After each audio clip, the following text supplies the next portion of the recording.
However, as we mentioned earlier, our goal is not to reduce communism to a banal propagandistic mantra, but to observe it in the form it rightfully takes, as a tragedy of humanity in its efforts to resolve the enduring tension between chaos and order. Within this tragedy, Führers and general secretaries are not omnipotent villains, but manifestations of the responses that communities and individuals offer to the challenges they face and the ambitions they hold. The Grand Inquisitor does not exist without his flock, though, of course, this cannot be used as an excuse for a single crime, let alone mass destruction or enslavement. Thus, we can break down the problem into two additional segments: conscious submission and levels of reflection. Let us begin with the first. In analyzing alienation and the heavy toll of consciousness, we have touched upon the different tactics and mental processes that define the human species. The final step we mentioned in that progression is belonging, a state that provides both security in the face of external threats and a sense of meaning. Within the company of like-minded individuals, one finds affirmation of the truth or righteousness of one's worldview, which becomes the foundation from which meaning is drawn. However, no matter how sophisticated a conceptual system may be, over time its misalignment with reality becomes increasingly evident, or at the very least, phenomena emerge for which it cannot account.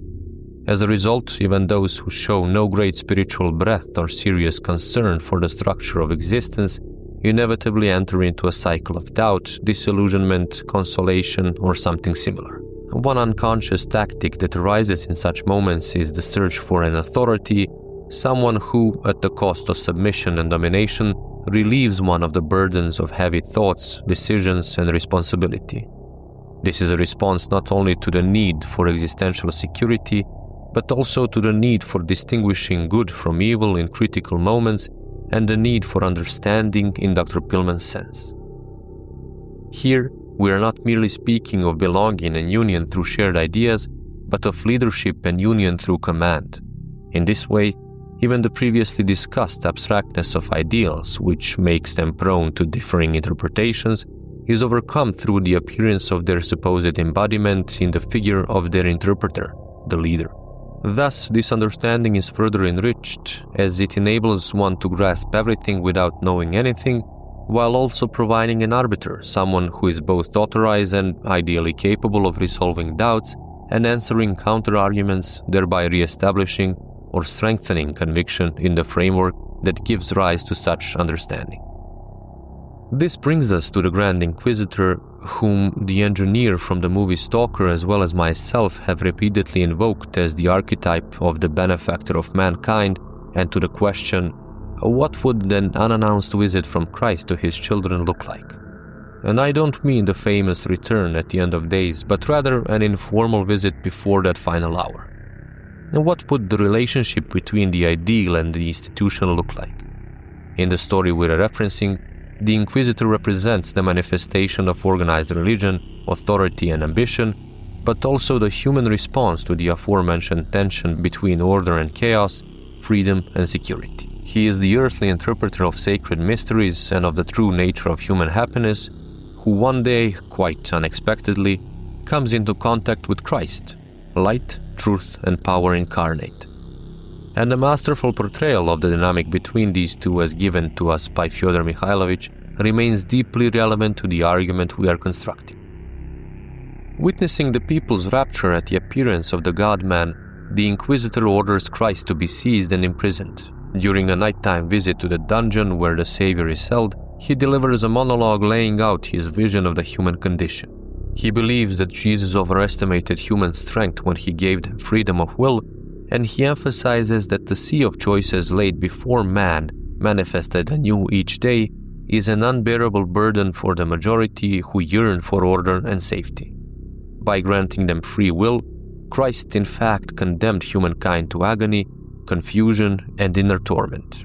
In the Inquisitor's own words, nothing has ever been more insupportable for a man and a human society than freedom.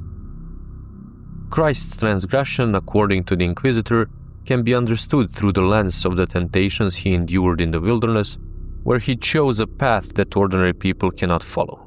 In such conditions, Jesus chooses heavenly bread over the satisfaction of earthly hunger. He preserves faith despite all things, refusing to test God and declining to demand miracles. He leaves freedom to mankind rather than seizing control over the earthly kingdoms and establishing order and peace. In so doing, he fails to provide an adequate response to the three basic human needs: the need for material security, for constant reassurance in one's faith, and for unity. Thus, according to the Inquisitor, the Roman Church takes this burden upon itself, offering people mystery, miracle, and authority, and by doing so knowingly sides with the terrible spirit, the tempter. Yet this choice is not made out of vanity or a hunger for power and gold, but from a clever-eyed understanding of human weakness. The Inquisitor reproaches Christ for placing such weighty trials before a flock unfit to bear them, thereby sealing their fate not only in the afterlife, but in their earthly hope as well. From this perspective, Jesus becomes the savior only of the strong and the proud, willing to abandon the sea of the weak to the fires of brimstone. And yet, part of Dostoevsky's greatness lies in the fact that the characters who voice ideas contrary to his own are always the most intelligent, and in the case of the Inquisitor, we are speaking of an extraordinarily strong individual as well. Just consider the grandeur of the following extended passage. The most painful secrets of their consciousness, all they will bring to us, and we shall have an answer for all. And they will be glad to believe our answer, for it will save them from the great anxiety and terrible agony they endure at present in making a free decision for themselves. And all will be happy, all the millions of creatures except the 100,000s who rule over them. For only we who guard the mystery, shall be unhappy. There will be thousands of millions of happy babes and 100,000 sufferers who have taken upon themselves the curse of the knowledge of good and evil. Peacefully they will die, peacefully they will expire in thy name, and beyond the grave they will find nothing but death. But we shall keep the secret, and for their happiness we shall allure them with the reward of heaven and eternity. Though if there were anything in the other world, it certainly would not be for such as they. It is prophesied that thou wilt come again in victory, thou wilt come with thy chosen, the proud and strong, but we will say that they have only saved themselves, but we have saved all. We are told that the harlot who sits upon the beast and holds in her hands the mystery shall be put to shame, that the weak will rise up again and will render her royal purple and will strip naked her loathsome body. But then I will stand up and point out to thee the 1,000 millions of happy children who have known no sin. And we who have taken their sins upon us for their happiness will stand up before thee and say, Judge us, if thou canst and darest. Know that I fear thee not. Know that I too have been in the wilderness. I too have lived on roots and locusts. I too prize the freedom with which thou hast blessed men, and I too was striving to stand among thy elect, among the strong and powerful, thirsting to make up the number. But I awakened and would not serve madness. I turned back and joined the ranks of those who have corrected thy work. I left the proud and went back to the humble for the happiness of the humble. The similarity between this and the quote we found in Tsiolkovsky is difficult to overlook.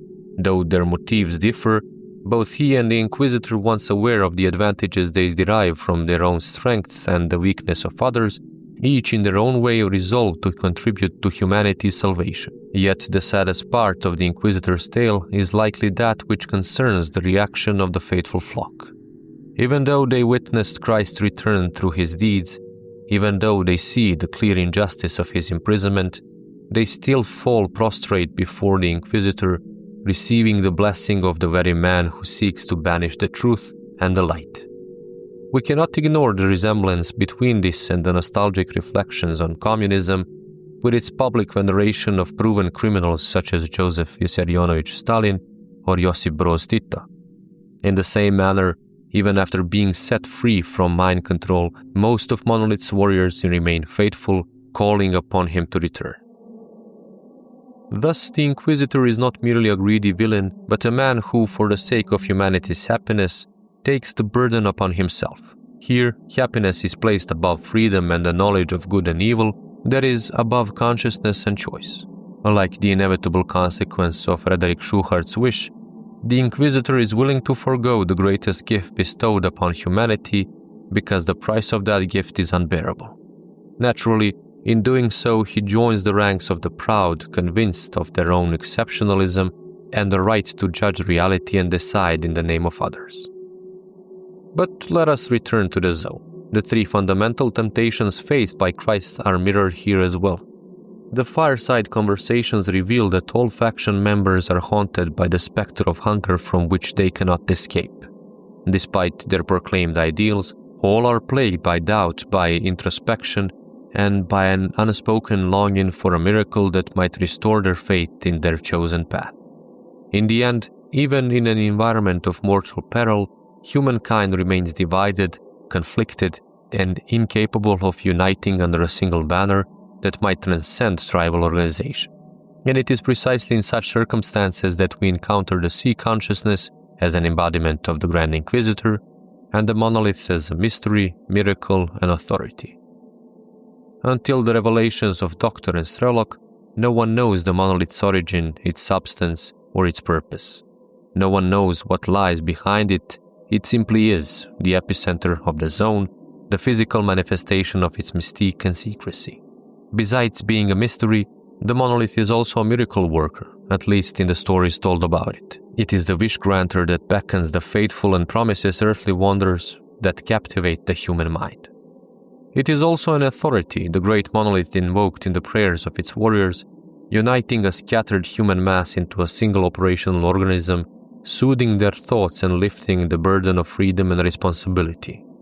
Unlike Christ, the sea consciousness takes up Caesar's sword and creates all that man seeks on earth, that is, someone to worship, someone to keep his consciousness, and some means of uniting all in one unanimous and harmonious ant heap, for the craving for universal unity is the third and last anguish of man. The sea consciousness abolishes free will, not out of malice or lust for power, but from the desire to save humanity. Just like the Inquisitor who condemns to the stake, the sea consciousness sends out warriors to eliminate the unworthy, bearing the burden of that decision alone, at least in principle, for the greater good. Like Christ's temper with whom the Inquisitor stands, it lures the willing with promises of miracles that, as we've seen, end in death or blindness, inviting the curious, metaphorically speaking, to leap from the cliff and see for themselves. In doing so, it removes the inquisitive, and their disappearance leads to the weaving of tales that their wishes came true. Thus, finally, we round off the argument of the monolith as the focal point of meaning. Synthetic, yes, but only in this distorted form can it aspire to universality, and only by removing free will can it be everlasting. But how does the story of the Grand Inquisitor end? Well, with Christ's kiss, a quiet victory of truth and freedom that overcomes the wounded yet stubborn heart of the tormented old man, compelling him to release the prisoner from the dungeon, yet with the warning never to return. This kiss reflects the ideas expressed in the films 2001: A Space Odyssey and Stalker, where both the Star Child and monkey symbolize optimism and the power of human curiosity and intellectual expansion. Similarly, in the game, the genius of the sea consciousness is outmatched by the curiosity of Dr. Strelok and a network of scientists who uncover the truth and, at least partially, shatter their plans. Yet the Inquisitor's warning also reveals something else: the unwavering willpower of an exceptional man who remains faithful to his understanding of the torment of the human condition and the sacrifice he believes is necessary to resolve the tension between order and chaos in the only way he knows. The same perspective should be applied to communism, not merely as a conspiracy of villains, but as a reflection of a genuine desire to save humankind. Although the outcome is the same: death, enslavement, poverty, and deceit, only this latter perspective enables us to truly grasp the challenges we face as a species, largely defined by our own weaknesses.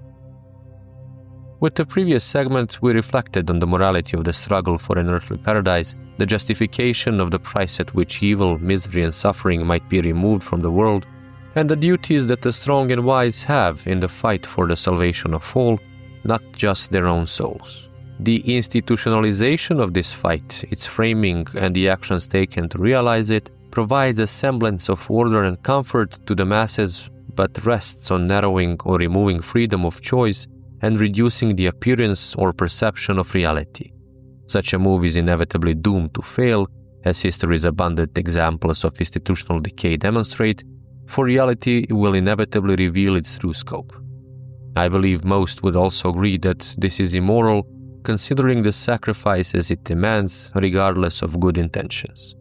While sacrifices are an inevitability of existence, the crucial fact here is that they are not the result of the random movement of Mother Nature, who creates and destroys blindly, but the conscious decision of a few unchosen ones, thus rendering such a state immoral. But beyond theological and ethical concerns, additional problems constrain the mega-projects of salvation or rebirth undertaken by revolutionaries of all colors, leading us to another question: the level of reflection. In this respect, two perspectives previously mentioned regarding the nature of knowledge come into view. On one side stands the basic idea of reflection, knowledge of the existence of knowledge, while on the other lies what Noonan ties to scientists, knowledge of the vastness of ignorance. The difference here is fundamental because of the relationship each creates toward reality, while in the fissure between them lie gaps we are blind to, which carry the danger of total destruction.